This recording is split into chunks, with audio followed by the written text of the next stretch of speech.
those days, those L's, I couldn't sleep right now. I get paid, vacay, I'm staying B-side. Breaking the blues over steak, I gotta eat right. You could be my peace sign. I don't need bad energy around me. I just need sun, you're so cloudy. I wake up good, you're so grouchy. Please get from around me. When the truth don't work, you start telling lies. Thought you were down to ride, you weren't down to ride. Caught switching, you were picking sides. Don't blink, caught slipping like a... What is going on, guys? Welcome back to the channel. As you can see, we got a little bit of a different scenery than what we're used to in my garage, and that is because I am actually on vacation in the lovely northern mountains of Georgia visiting my parents. So we're not going to have any content right now for the build. So something a little bit different that we're going to do is I'm going to give you guys a tour of my dad's restored 1967 Ford F100 four-wheel drive. Now he has repainted it, but he repainted it a Toyota tan color, which I sent him the paint code because he was looking for a different color similar to what he had before, which was almost like a cream color, but he wanted something a little bit darker. So I gave him a few options, and this is the color that he ended up going with. Now it's not restored to a professional level, but it is restored to a Mexican dad level. So without further ado, here we go. Se oyó el motor de una troca al momento que arrancaba. Una F150, qué bonito se escuchaba, quemando llanta en el piso, la troca casi volaba. Aquella troca. So here's the old famous 1967 Ford F100 Ranger, and as you can see in the light over here, this is like that brown metallic that comes on the Toyota Corollas. As you guys know, I work at a collision shop, so he asked me for a few different color codes. Toyota's more of what I know, so this is what I sent him. So for my dad not knowing much about bodywork, actually finally seeing it in person, is actually did a pretty decent job. At least in laying down the paint. Bodywork, not so well. So there is a few flaws. I mean, like I said, for somebody that doesn't know what he's doing, he actually did a really decent job. Now, he's had this truck for several years now. Now, this is actually one of the trucks that I actually learned how to drive a stick shift. The other truck that he had was a early 90s or late 80s Datsun King Cab, and that was a manual as well. So actually, before we get into the interior, we'll do a little walk around of the outside first. So it's got the original inline six, a 4-speed manual transmission, and it is four-wheel drive. We have manual locking hubs. I don't know if these aren't the original wheels, obviously, but these are the wheels that he's had forever on it. He's never really swapped out the wheels. He's been wanting to get all this chrome redone or get new chrome, but we tried to price him out for him, and he's had a couple of options, but for him, it's a little bit too expensive. So he said he's going to leave it that for now. He's actually got it pretty straight for being a one-man job. It probably looks better on camera than it does in person. But like I said, for a one-man job, and he actually did a pretty damn good job. Now, I was looking around because at one point he did cut a big-ass hole in the bedside because he put a fuel tank from a newer vehicle, just to have a bigger tank, because if you guys don't know, these older trucks had the gas tank inside the cab right behind the driver's seat. So what he wanted to do is get rid of that and put a fuel cell or a newer fuel tank out of a older van, something like that. And he ended up cutting the hole right here, and he ended up not liking it. He went back to using the same fuel tank that it has in the cab, and he ended up patching this up. And what he did was he laid fiberglass on the inside, and he had a hole right here where the fuel neck was going, and he fiberglassed that back in, and then he ended up doing the body work on the outside. And like I said, for a first timer, he actually did a pretty damn good job. He's been trying to find a tailgate, haven't been able to find a tailgate yet, and they're actually pretty difficult, or whenever you do find one, they're actually pretty expensive, because he wanted to match it to the rest of the truck. Now obviously this isn't factory equipment that comes with the truck, but he did have this on when he originally bought the truck. However, all of this, I believe this was the tan color or a black, and then this was the tan color of the truck, and he matched this almost like a primer. It looks like he just did a primer color on it.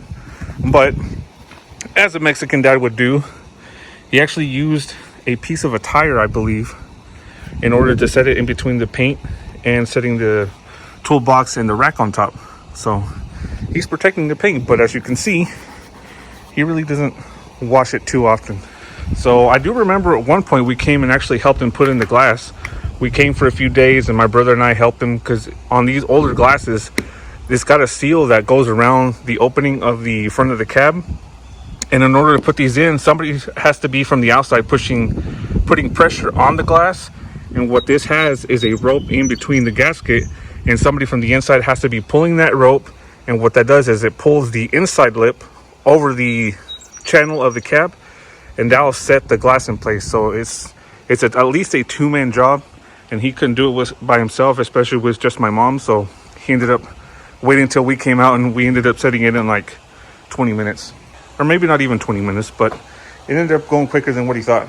And he had a couple of people try to help him and never ended up working out. So as we keep going around, you can see he actually did put some more of that rubber gasket stuff around, or the tire, some sort of cloth around the areas that he did have to put some trim back on. Looks like he did put some sort of tape or gasket on the mirrors, trying to get those back into place. And I don't know if these are the original body moldings. I'm pretty sure they are, because he actually bought it sort of original, but it was pretty beaten up. So let's take a look under the hood at that beastly inline 6. If I can open it with one hand. Give me a second. All right, so taking a look under the hood, we got the old, like I said, original inline 6 with the manual 4-speed. And he has worked on this. It's still running like a champ. I don't know if it's running now. I really don't want to mess with it, because I never asked him if it's got any issues right now. But he has had this motor forever in it. He hasn't had any problems. Only upgrade is the nice little $200 Optima battery. He has been contemplating on swapping this for a newer engine. I have been telling him to keep it a Ford. So we were looking at some Ford 5.0 engines with the automatic transmission, and we might end up doing that. But I told him the only downside to that is we would have to get rid of the 4-wheel drive. Unless we found a engine and transmission transfer case out of a newer pickup that we could probably fit in here. But that might be just a little bit harder to come by, especially when you can get the engines and transmissions on a running pallet. And then the other option that he was thinking is going with a LS engine, going a 6.0 or a 5.3, whatever it is, with an automatic transmission. But the same thing, I told him it's going to be just a little bit difficult trying to keep it a 4-wheel drive. So we're thinking of just converting it back to a 2-wheel drive. I have been contemplating whether or not to kind of surprise him and restore this thing for him. But being as we're 900 miles away, and then trying to figure out a way to take this from him without him knowing or thinking that somebody stole it, is kind of an idea that I had, just tossing it around. But as of now, I think we're just gonna plan on it. But as you guys remember, I have that 6.0 at home with that 4L80 that we could throw in here. So the drivetrain is pretty much done. The only thing I will have to do is upgrade the radiator, get the engine mounts, fabricate some sort of transmission mount, and then order drive shafts, which will be pretty much it. The only other thing that I was thinking is upgrading the rear end, being as it's going to have a much more powerful engine and transmission. If we go either LS or Ford, is going to probably end up blowing up the rear end. So we might end up having to do that also. But like I said, it's just an idea I'm tossing around right now. Still just kind of going around thinking about it. I don't know exactly how I'm going to be able to do it without him knowing, or letting him know, but letting me do what I want with it, and then hopefully he likes it. But that would be a huge project, and as you guys know, we already have a pretty big project at home, and we wouldn't even have the room to fit this big old beast in my garage. So now I think let's move on to the interior and see what surprises lie in here.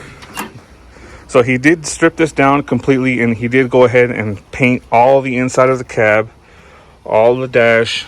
And if you guys didn't know, these trucks were also painted all the way up in here. So he did take it apart and completely repaint everything, aside from the Mexican engineering. And it's the first thing that you can see. Bam!